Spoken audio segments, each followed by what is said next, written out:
चलो, कुरुक्षेत्र आज का टॉपिक है सतत कृषि की नई परिभाषा गढ़ती महिलाएं। 1, 2, 3 स्टार्ट।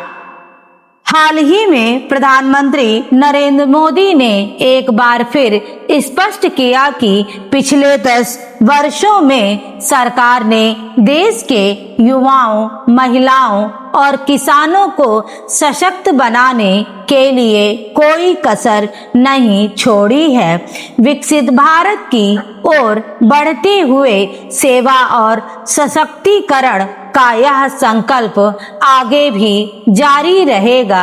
यह विषय उनके संबोधनों में बार बार उभरता है, खासकर तब जब वे ग्रामीण भारत के स्वयं सहायता समूहों को मजबूती देने वाली महिलाओं की चर्चा करते हैं। उनके शब्दों में स्वयं सहायता समूहों से जुड़ी महिलाएं विकसित भारत की सशक्त कड़ी हैं। ये महिलाएं देश के गांवों में धीरे धीरे आकार ले रहे उस व्यापक परिवर्तन की धुरी हैं, जिसे अब वैश्विक स्तर पर भी पहचान मिल रही है। इसी बदलाव को वैश्विक मान्यता देते हुए संयुक्त राष्ट्र ने वर्ष 2026 को अंतर्राष्ट्रीय महिला किसान वर्ष घोषित किया है।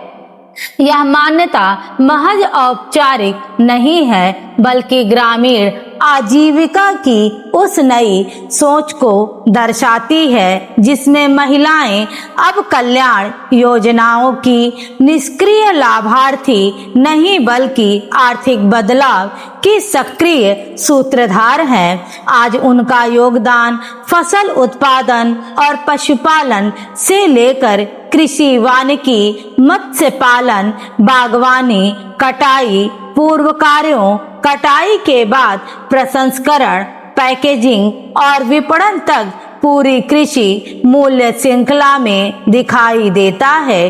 खेतों से आगे बढ़कर महिलाएं डेयरी, मुर्गी पालन, मधुमक्खी पालन, रेशम उत्पादन, मशरूम की खेती और पौधशाला प्रबंधन जैसे सहायक उद्यमों का भी नेतृत्व कर रही हैं तथा उस आय में अपनी हिस्सेदारी सुनिश्चित कर रही हैं, जिसका अधिकांश भाग पहले बिचौलियों के पास चला जाता था।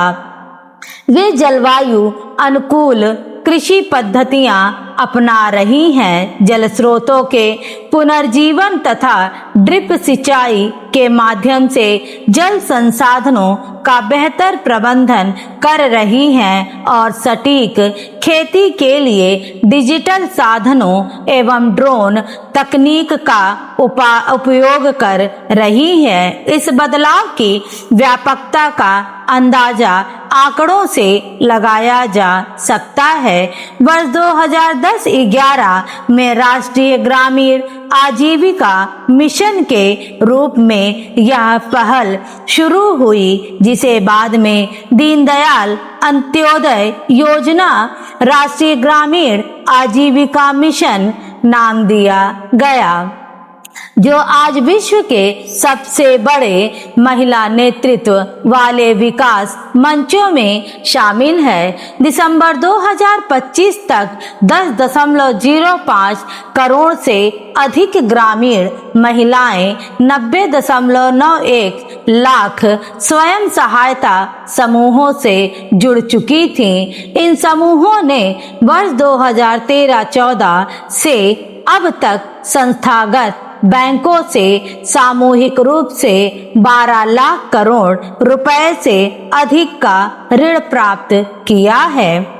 इसी व्यवस्था के अंतर्गत महिला किसान सशक्तिकरण परियोजना विशेष रूप से कृषि आधारित आजीविका को मजबूत बनाने पर केंद्रित है।